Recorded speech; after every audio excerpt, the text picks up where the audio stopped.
It's great to see faces. So I'm on the eastern side of Washington as an investigator. This is our area map of employees. We're split into 3 areas. The first area is the west side, middle's area 2, and then we have eastern with Wenatchee's area 3. We've had some movement in our agency. People have retired. There's been promotions. So we are filling positions and going from there.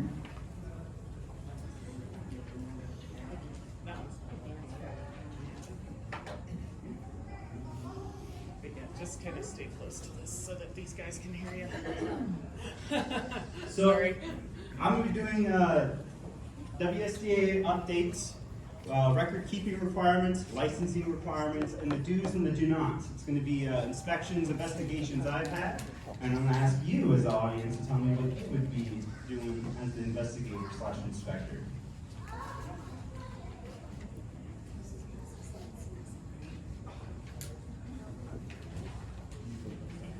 So open it up. We have the Pollinator Health Task Force. This was created in 2019. It was Senate Bill 5552. The purpose of that bill was to acknowledge the importance of pollinators, responsible for creating a pollinator health program within the WSDA, and to give recommendations to the legislator with our data and go from there with the pollinator health side of things.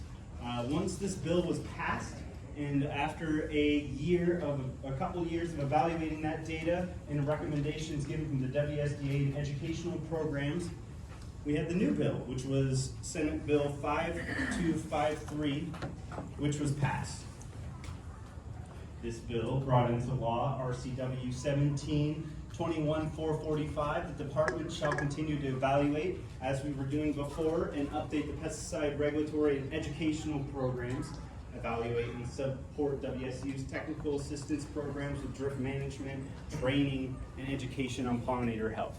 So, once this was proposed and it was passed, we evaluated and updated the civil penalty matrix too.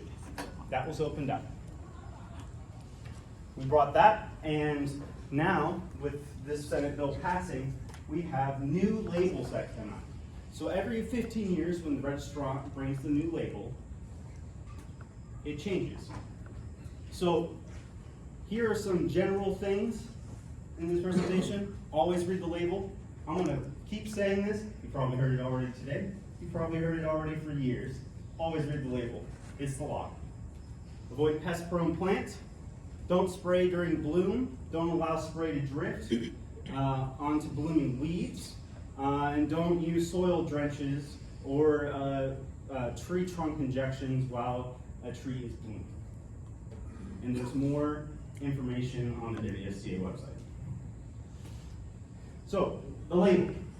This is the old label. This is the language you would see. I put it in the box right here. This product is highly toxic to bees exposed to direct treatment or residues or blooming crops. So this is the old label language. This is what you see on old registrants. And this is the new label language. It's a lot more obvious. Giant red diamond with a bee in it, a lot more instructions. So this is what you're going to see on products that affect pollinators. This is the new sort of label language that they're going to be putting on when the 15-year cycles happens for that type of product. Now I'm bringing up this slide. You can't see it, but this is our pesticide waste disposal program. So I got an email about a week and a half ago, 2 weeks ago, about when they're going to pick up. So this is their pickup right now. It should be posted on the website. If it's not, it will be posted on the website. So waste disposal will be coming through. So if you want to take a photo or talk to me afterwards to get more information on waste disposal program, you can, and get the information too. For pollinator health, this is the person in charge of the program with the WSDA. She's Katie Buckley. This is her information too. So if you have any questions regarding that program, you can give a phone call or an email. So let's go over record keeping. So application records. You have to record it for 7 years. There's 13 required items, and it must be submitted upon request. It must be completed the day of the application, and I want to let you all know we have 5 version forms. It's not required. You can record it however you feel, but we do have version forms that you can use by the WSDA. So let's go over some examples. So the version 1, 2, and 3 is for the ag side of things. So version 1 is a single application. Version 2 is going to be multiple applications with different mixed tanks. And version 3 is going to be multiple applications with the same tank. While version 4 and 5 is more for commercial landscape and then also for commercial pest control. And those are the forms that we have. You can find it on our public website. They come in PDF form, and you can fill them out right there.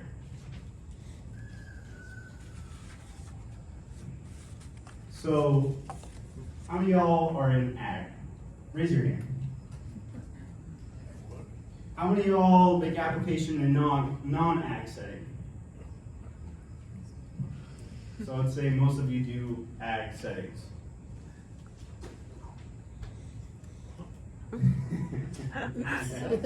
Oh. So I'm going to give an example of an ag application form that's been filled out by me.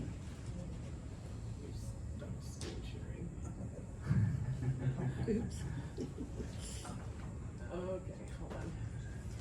Which one are we on here? This one right here, right? Yep. Okay, there we go. And we've had comments they can't hear you online, so you gotta stay this way. Okay, sorry. So here's a version form I filled out. This is a version 2 form. You have the name, the address. So the name of the farmer who was making the application was the corn farmer, and their address was 29 Dusty Road, Pasco, Washington. Their licensed applicator name was the corn farmer, and they have the same address because that's what they were applying to. The phone number, 509-5555-22222. I don't know where that goes, but license number 29853. And here you have the application. So you have the date, the starting, the end time, so 7 o'clock to 7:30. It's to sweet corn, that's the crop that's being treated, and it's a ground application. They use a boom sprayer. They treated 25 acres. They used Kill It All bug killer, the good stuff. The EPA registration number was 6013666. The rate per acre was 2 ounces per acre. The total product was 5 ounces. And the concentration applied was 3 gallons to the acre. They did a southwest wind. They even took the extra mile. They put the degree of the wind. 6 to 8 miles per hour and 75 to 85 Fahrenheit and sunny.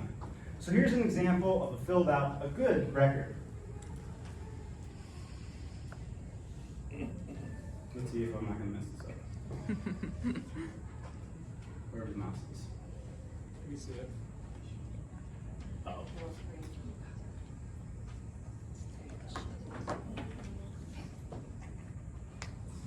So on the back of this version form is going to be a map. You can use a GPS point, you can use the township or your unit. If your application equipment records it, you can use that too.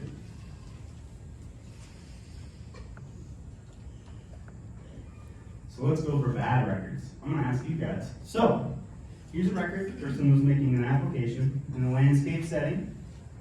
The rates were fine. They had a good swath. Temperature was fine. Looking over it, something else ain't fine. So, yes, the wind speed. That's right. So the wind speed is wrong. So they applied a product. It said do not apply over 12 miles per hour. Well, they recorded the wind speed 11 to 15 miles per hour. So as an inspector or investigator, how am I supposed to tell that it was 11 miles per hour or 15 miles per hour?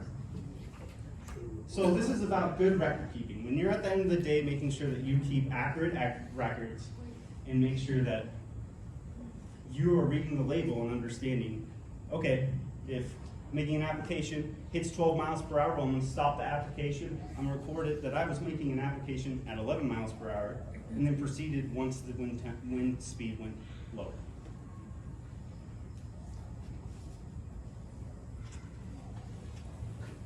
So here's another record.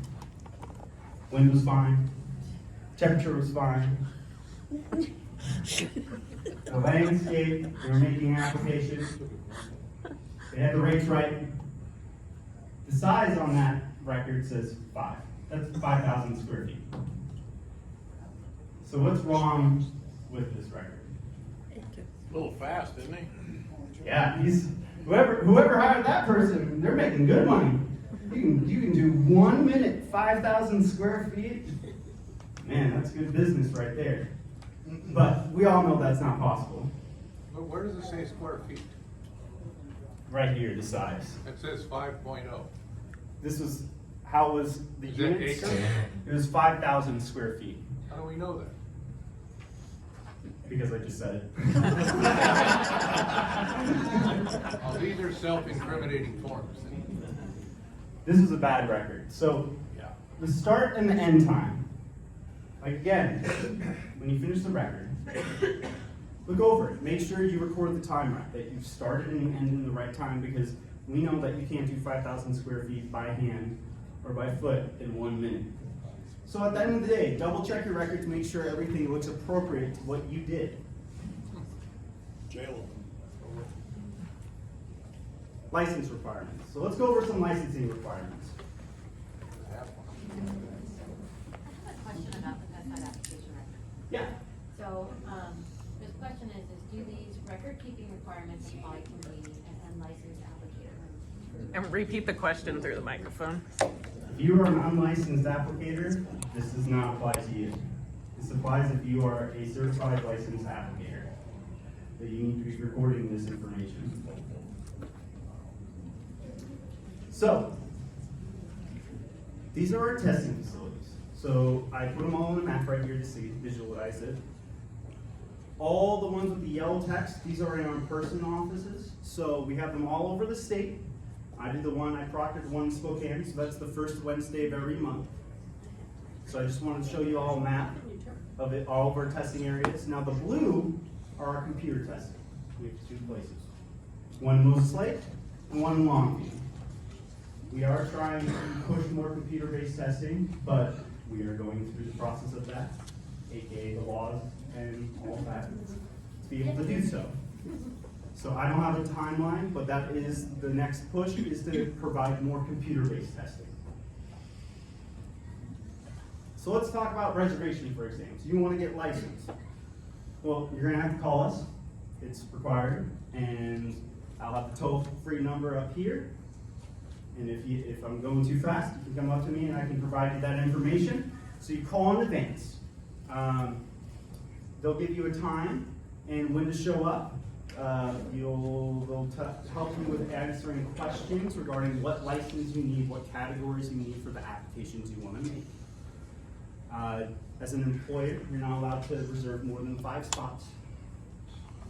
And we can reserve the right to not allow entry if you come late to the exam. So, you show up for the exam. You study. I hope you study. You study. You come up. You bring your photo ID, your driver's license, or identification. You have your check or money order. Emphasized. We only take check or money order. We do not take Bitcoin. We do not take credit cards. I don't take cash either. So, check or money order. Once you take the test, then you wait 7 to 10 days, you'll get the results. Once you get the results, then you'll be able to sign up for the next test. And that's how that works. So, 7 to 10 days, it's a snail mail. So you'll get it in mail, 7 to 10 days. We have just started a pilot program about 3 weeks ago. We will now be posting online scores. So It'll be on our WSDA website. My next slide will have the example of where to look for it. It'll have your full first and last name and a pass or fail. It will also show the no-shows too. Emma's got a page. We will not release the scores over phone or email. You can call me as much as you want, but I cannot tell you that information because I don't have access to that information. So here's the example. So this is our public website. This is where you find the online scores. So we'll be prepared for exams, and then it will say exam results available online. It will have each location and the date of the testing that has been graded, and you can check online. So that will happen after grading. They said required 2 days after grading, they will be posting them online. So you'll get the scores a little bit sooner than 7 to 10 days. I talked about computer testing. We are working on that. There are some law changes that happen to be able to make the push. We are working with vendors too to be able to do contracting. So it is in the works. And we will give more updates as soon as we find out more information from our program manager in that facility. So let's go over licensing requirements. Let's go over some basic categories that we see a lot. So if you want to apply pesticides in a landscape setting, treat weeds, you'll need ornamental weed. If you want to do insect and disease in a landscape setting, you'll need ornamental insect and disease.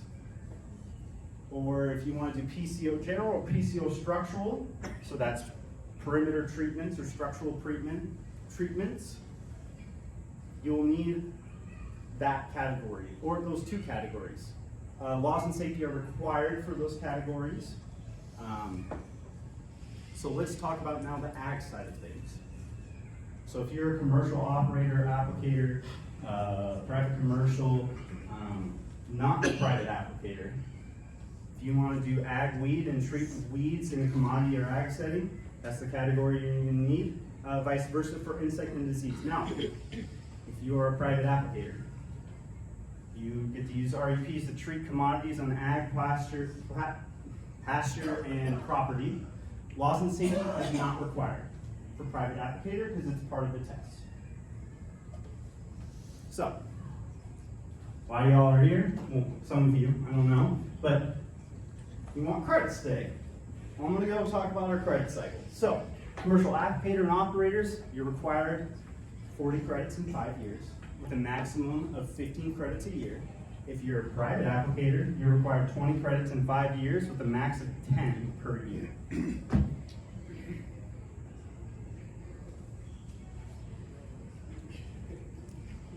So let's talk about the do's and the do nots. What I do for work. So, this is a dealer inspection I did. You can see the photo up here. Products are all in order, all in the right pallets, all saran wrapped. This is a good storage that they did. So what type of inspections do I do? So I do use inspections. Use inspections is what it sounds like. I'm driving around. I see you using a pesticide. I pull over, introduce myself. I say, hey, I'm Patrik Hornstrand with WSDA, and I'm going out doing inspections today. I show my credential, and I ask what you're applying. Whether you have a license, if needed, PPE, I'll do a records request at the end, and whether you have a safety data sheet, if required in the setting. Next is an applicator inspection. So this is more of a record-keeping inspection. So I go over to a facility making applications, and I pull out a couple of years of applications they've made. I review those records, make sure that the applicator was licensed, had the appropriate categories for what was applied, and same goes for the operators. I go over their facility, I look at their storage, what pesticides they have, and whether their pesticides are registered or not. Worker protection standard inspection. That's to be looking for whether an employer, when they're using an ag use product, is providing the proper training to their employees, whether the employees are fit tested or not, depending on what products they use, making sure that they have the proper PPE, their storage is looking good, They have decon that's provided, and it's to make sure that the employer is providing everything for the employee. Cannabis inspections. It's a little bit of WPS, it's a little bit of applicator inspection, looking over records, but it's also making sure that they're using the right products that are approved on cannabis. Dealer inspection. I went over it with the storage right there, but making sure that if you're a dealer manager, you're licensed as a dealer manager and you are distributing to licensed people. Or not licensed people, depending on what products you're buying. So I'll be looking over records, looking over storage, looking to make sure that the products you have in your storage is registered when being sold. Marketplace, a little more toned down than a dealer inspection, but somewhat similar. So you go to a hardware store, for example, and you make sure that the products that they're selling to the public is registered, that the products that they're selling, they're recording all the proper information to the buyer, and so it's just a toned down dealer inspection. Producer establishment inspection, so that's a EPA credentialed inspection. We're going to a facility that makes pesticides and that they're distributing to a dealer. So, I'm going to use an example. What happens in the use inspection? Well, we kind of talked about it a little bit, but the first question I always get when I introduce myself is, why me? And I say, well, it's nothing personal. It's just my job. I just saw you making an application, and I pulled you over and just want to do an inspection. Ask, what are you applying? Do you have a license? Do you have PPE? And I do a records request. After all that intake information happens, I go back to the office, I look over all the material, in about 3 to 4 weeks, you get a letter in the mail. It'll have 3 modes of action. So here are the modes of action. So no action, you were in compliance, you're good. Notice of correction is a warning letter. It says what is out of compliance, what are you going to do to fix it. And then the notice of intent, that is a fine. It's if there was a repeat violation of an NOC within 3 years, substantial environmental or physical harm, $1,000 or more of damages, and we can deny or revoke or suspend your license.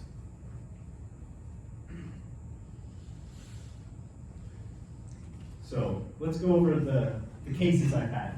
And I'm going to ask you, the public, to be the inspector today, or investigator. Tell me what modes of action you would do with the information that I provide to you. So, I'm rolling through the neighborhood. I see an applicator going up. They introduce themselves to the homeowner, said, I'm here to do an application. I pull up, I introduce myself to him. I say, good morning. They say, good morning back. I say, have you ever had a use inspection? They said, no. I say, all right, let's go over the inspection. So I say, what are you applying today? They're like, well, I'm going to be applying Battleship 3. I say, all right, let's go over the container. They had one on site. We go over the PPE. Battleship has a long sleeve shirt, long pants, protective eyewear, chemical resistant gloves, shoes plus socks. They had long boots, socks, pants, long sleeve shirt, chemical resistant gloves, but no protective eyewear. So when I went over it with him, I said, do you have any protective eyewear? He said, no, I don't got any in the truck. He said, well, you need protective eyewear. I was like, I guess I'm gonna have to take the violation. What do you think this person got? Second one, notice of correction? Yeah, they got a notice of correction for PPE. They needed protective eyewear. So as soon as they were done making the application, I told them you need to go into the store, you need to wear protective eyewear, otherwise you're done for the day making applications with this product. So I wanted to use this example to just say, before you go out in the field and make applications, be prepared. Bring extra PPE, just in case, it doesn't hurt. And if this person had an extra pair of protective eyewear, they would have been good, but they didn't. So just be prepared. So here's one of my first investigations I've had. Got a phone call from a homeowner. Homeowner says, I was at the store and my camera went off, my doorbell camera went off. And I saw someone making an application to my lawn, but I don't hire anyone. That's not the stuff, I don't like that stuff. I don't do that stuff. I went, okay. And they said, by the time I got home and I tried to stop them, they were already done. And they said, oh, it's just insecticide, it'll be fine. Your lawn will be fine. Just go over to the homeowner, go over to their house, get their statement, talk to them. They told us who the applicator was, and then they said, look, I got videos everywhere. They definitely did, because when we went to that house, there was cameras everywhere. I'm talking 4K, every single point of access, camera. Their phone was going off for 2 hours straight when we were talking to them. They got the proof. So, see right here, applicator, you're doing a good swath, going over here. They had their phone in their hand, they put it up to their ear. They're making the swath, they drop the phone into the ground in the treated area, put it back to their face, continue going at good swath. The phone, not so good. They also didn't have gloves. Gloves. When talking to the applicator, what products they were using in the records request, they were using Talstar P. And we said, hey, we saw you made an application. He said, yep, that was me. I made an application. He said, so what happened? Like, you weren't supposed to make an application there. They didn't hire you. And they said, well, I got a text and it said to apply to 3817. It was actually supposed to be 3617, about 2 blocks north of that house. Said, oops, sorry, fat fingers, didn't mean to do that. And it's like, well, you did make the application. So going over the label, they used Talstar P. The PPE requirements are must wear long sleeve shirt, long pants, shoes, socks, and chemical resistant gloves. And that's why I said they weren't wearing gloves. They made an application to a lawn that didn't order an application. What do you think they got? Replace the lawn. Fire. So you think it's a fine? They didn't have $1,000 a day. They didn't have $1,000 of damage because it was an insecticide. So they actually got a notice of correction. They got a notice of correction because they didn't meet the criteria for a fine, but they did have a PPE violation and they did a faulty, careless, and negligent application. Because they did. So they got a notice of correction. Was he wearing a respirator? Because that last warning. That's if it's enclosed areas. This was an outside lawn treatment. Okay. But I like how you noticed that. All right, so Patrick driving through wheat country. See this big old boom sprayer, and I wave them down. They're about to make some load, but I wave them down, introduce myself. They say, who the hell are you? I say, well, I'm Patrik Hornstrand with WSDA. Here to do an inspection. And they're like, oh, okay. So I asked them the information. I said, so what are you applying today? They said, I'm applying RT3. I said, all right. I'm familiar with that label. It's a used product around the area. So I say, what license you got? They said, I got a private applicator, I'm current. I looked it up on the spot. They are current. What PPE you have? This is the PPE. I can't show faces. That's actually protective eyewear. They did have protective eyewear. They just don't make protective eyewear emojis, but they have protective eyewear. They got chemical resistant gloves. They got long sleeve, long pants, and boots. And socks. And socks. Good for catching that. And socks. All right, so let's go over the RT3 label. So I like to use this a little bit for an example because there are different requirements for different concentrations or different types of sites of application. Like you notice that if you make an application to Talstar P in an enclosed area, you have to wear a respirator. So here we go with the RT3. So 30% or greater concentration, you have to wear a long sleeve shirt, long pants, shoes, socks, chemical resistant gloves. But if you do less than 30%, it's a different sort of PPE standard. So you have long sleeve shirt, long pants, shoes, and socks that are required. They did 30% and above. I'll let you know. Their application record was fine. What do you think this applicator got? No, yeah, nothing. They got no action. Well, they did something. They got no action. They got no action. They were in compliance. There's no violations. They got a happy face. They got a happy face. I can't give out stickers, but they got a sticker. So same deal. Driving through, see someone making an application into fallow. Pull them over, introduce myself, say good morning. They say good morning back. I ask, what are you applying today? And they say, well, I don't really know. Something zone, something. I just got what the dealer mixed in the tank and told me to apply it and put it on my tractor.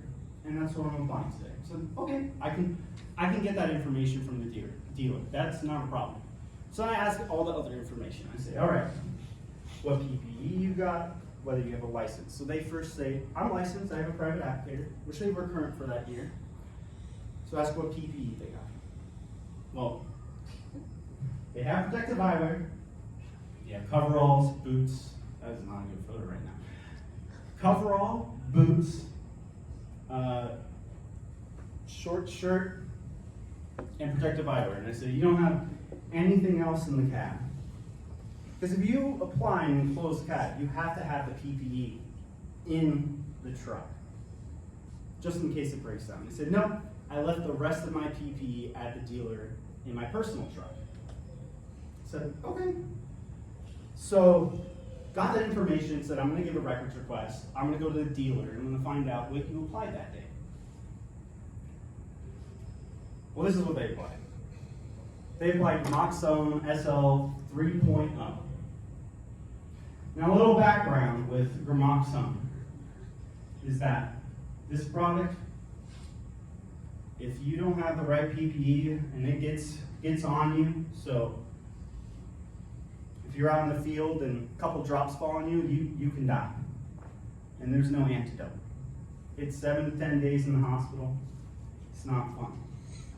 So that's why they have the PPE requirements. So this PPE requirements was long sleeve shirt, long pants, shoes plus socks, protective eyewear, chemical resistant gloves of 14 mils or greater, and a NIOSH approved respirator. They didn't have the PPE. What do you think this person got? You think they got a fine? Do you think they met the category of the fine? Well, they weren't doing substantial harm to anyone. They were just harming themselves. They didn't do $1,000 worth of damages. They didn't have a notice of correction within 3 years. So they got a notice of correction for PPE. Again, like I said, labels the law, you gotta read it. Just make sure you have the PPE on you. Before you go out and you make that application that day, A, it's the law, you have to have the PPE on you.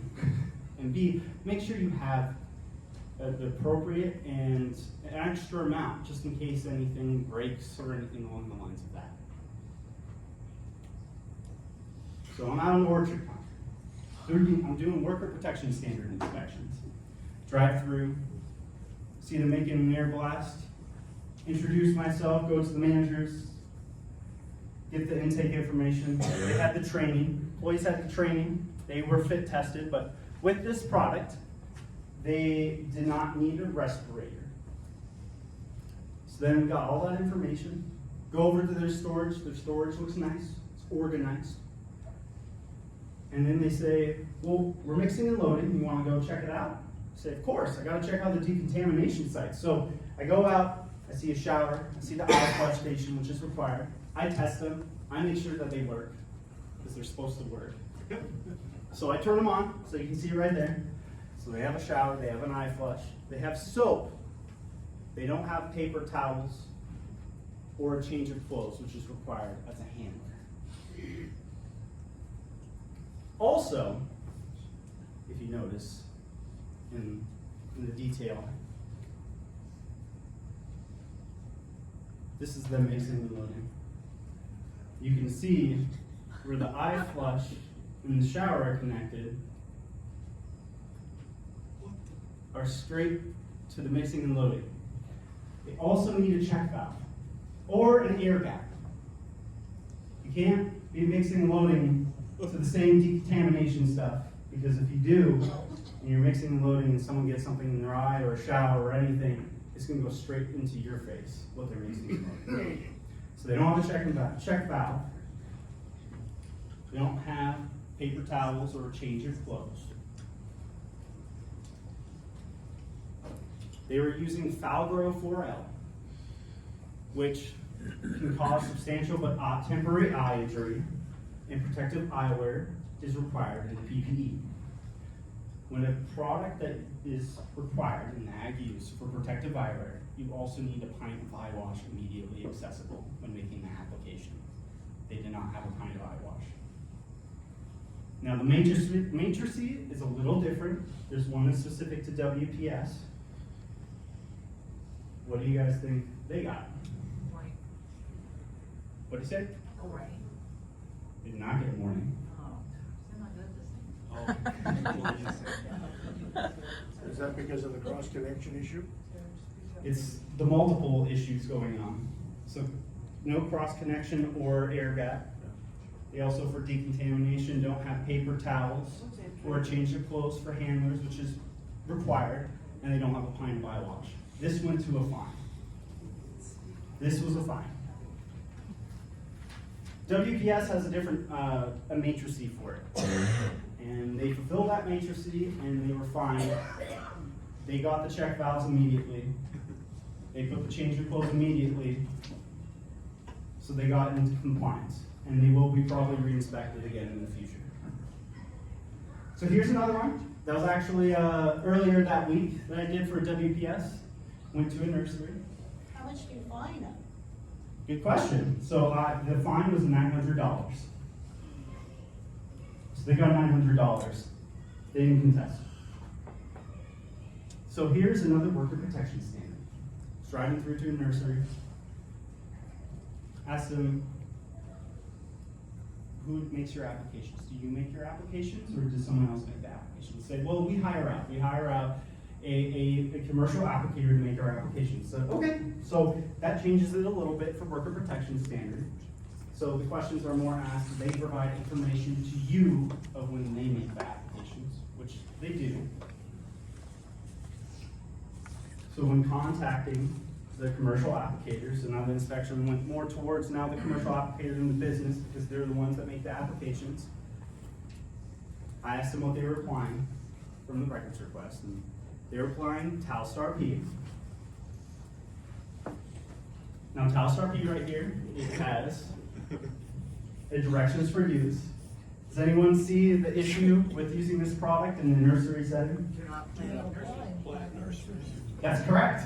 It's pretty strong label language right there. It says, do not apply in plant nurseries. So, looking over the label, they can't use this product in a nursery.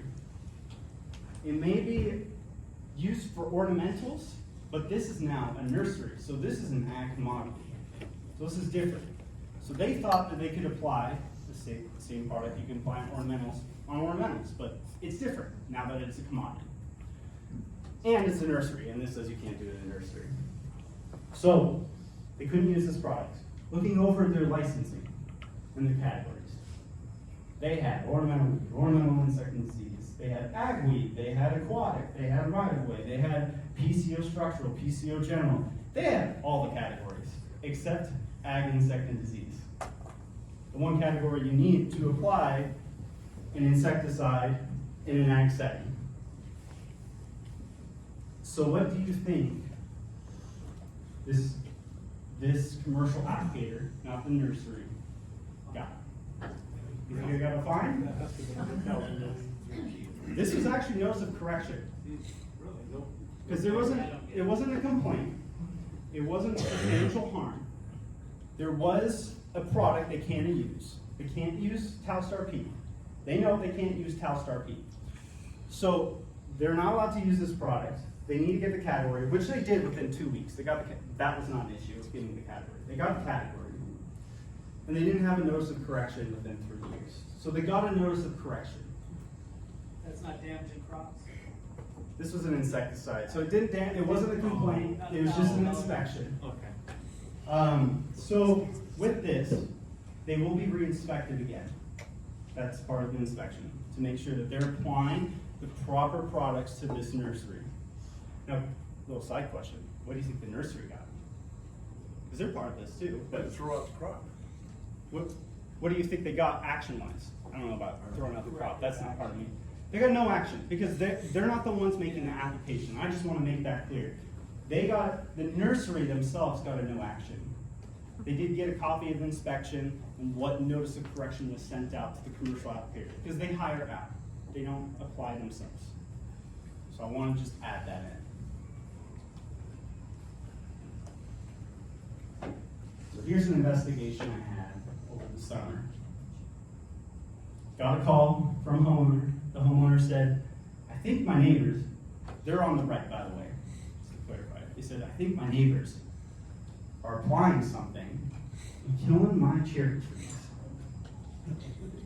I said, okay, we'll look into it. So, go over to their place. This is a picture taken. They say, I don't know when they apply, but it's obviously it's killing my cherry trees. They didn't bud out this year, and look at the left side of their property. It's clean. There's nothing living there. They must be applying something. You know, okay, so looked over, can't see it right here, but they don't know the exact product being used. So let's determine if it's a pesticide issue or not. So I see right here, I'm going to explain, there's broadleafs all around this lawn, all around the trees, all around the lawn. So it can't be a selected product, because if they were using a selected product around the area, there wouldn't be any problems. Now, it wouldn't be a non-selected product, because you would see a non-selected product. It wouldn't just take out the trees, it would take out the grass. There would be fine markings of a non-selected product used. So from determining that, we have some other intake information. So what do you do to the trees to take care of them, these cherry trees? They say, well, we pruned them last year. I had my kid prune them for me. And that's really it. I don't really fertilize too much and stuff like that. I water it, obviously, grass, green. I'm like, okay, so look over. The prune job, I'm gonna say, was like, it was okay. I'm not gonna say it was the finest job. I'm not gonna say it was the worst job, but it was decent.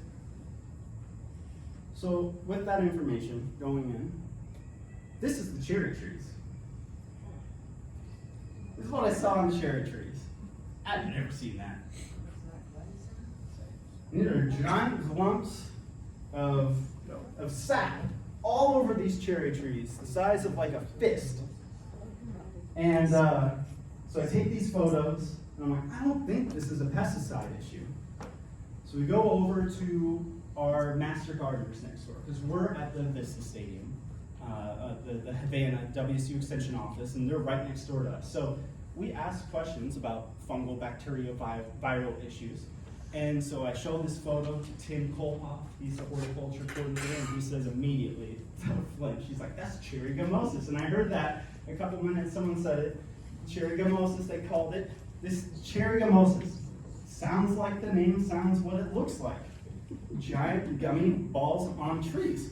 And so Tim said, he's like, once this gets in, it can get in by a cut, aka pruning trees, or any type of entry, it will kill a tree. It's a bad bacterial disease. If it's not taken care of immediately, it kills them.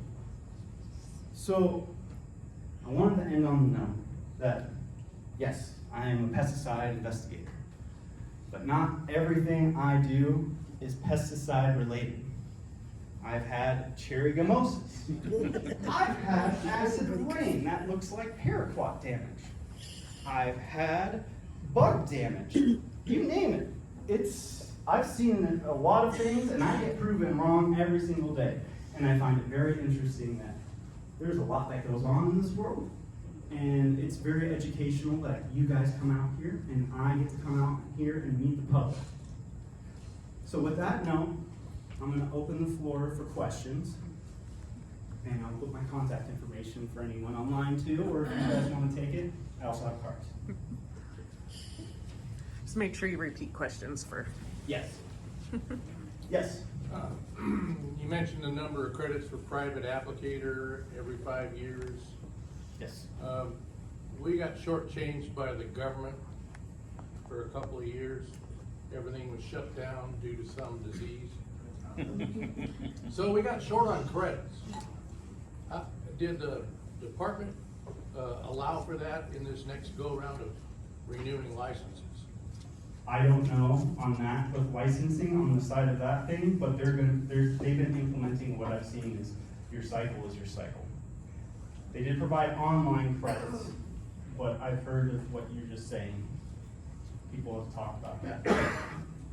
I don't know what they're gonna do. That's a licensing question more and for their program. You don't deal with licenses? No. I look at licenses, whether you're licensed, you have the categories, but that's more of a testing and licensing questions with the credits.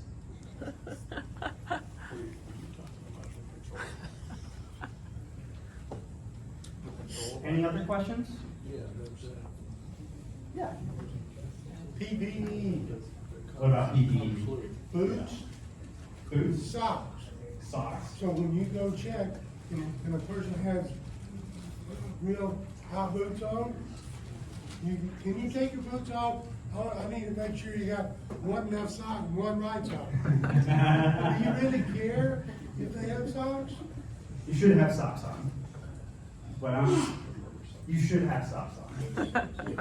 What's the purpose of the socks on an event? That is up to the EPA, the label, and the registered. I don't make those choices. Okay. no flip-flop socks. I would tell you this, the audience, that whatever is required on the label is the law, and also it is for your protection to wear that PPE. It is for your protection. So, A, you have to wear it, and B, it's for you.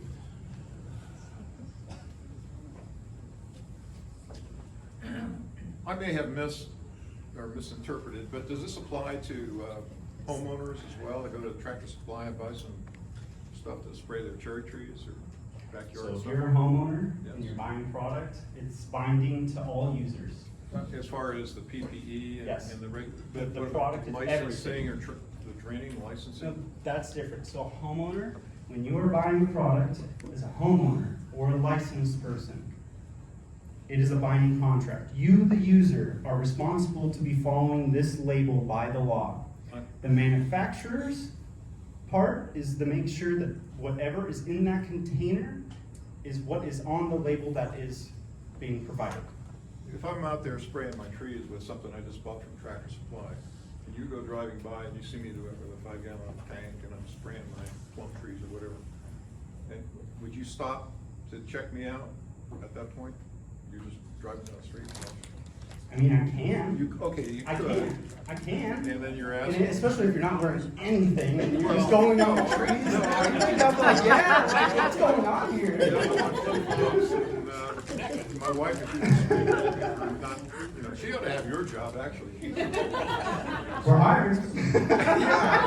We're hiring. But, I mean, as far as record keeping and all of this kind of thing, as far as the homeowner goes, Different requirements. Record keeping is for licensed applicators. okay, license application, so there's, If you're not a licensed applicator, you do not have to record keep. You can if you want what's, to. so a licensed applicator is somebody that's doing this for, as a job. Correct. Okay, but, so that's the only licensing requirement, is if And you're out I'll there contracting emphasize yourself that. out. Next time, I'll emphasize that in the presentation because I just Okay. realized that I some might of have the missed people in that. these If crowds he's aren't If licensed. he's from spraying a licensed. tree in his flip flops, are you gonna find him? No, you just won't get. Well, I don't know if that depends. Yeah, she hired me. I would strongly advise you just follow the label. Well, I understand that, I just wanted to know about record keeping, I mean, how far did the government go into, you know, checking out private people, as far as squirting the stuff on your yard? I will tell you that inspections is for licensed applicators, okay? Investigations, that can be anything. Okay. It can be a neighbor or neighbor to commercial, or neighbor to neighbor, or to just all commercial. I've done an investigation out of prison. Everywhere. So, Okay. So what's the difference between a private applicator and a commercial? Is there a private license and, So a private applicator is you are making applications to your private land in an ag setting or pasture setting or commodity setting. While commercial operator, you are applying to make money. So you are applying to a residential or to a commercial. So that is not private land, you are applying in So a if I have a- business perspective. if I have a private, do I still, if I'm doing it on my own property, do I still need a license? I don't need, So with a private applicator, if you are making more than, an application to more than an acre of a year, you need a private applicator license okay. in total. So, 1 acre is a threshold? I believe so. So if I've got a few acres and I've got fruit trees scattered around, It's just an acre total applied, so. it's like an orchard, like an orchard. Yes. I'll go ahead and throw the polling question up for you guys, just a second. I've got 3 acres. All right, so we're going to do the presentation and let you guys talk about it. I hope you have a great day. I'll ask them, I'll put them by. All right, thank you.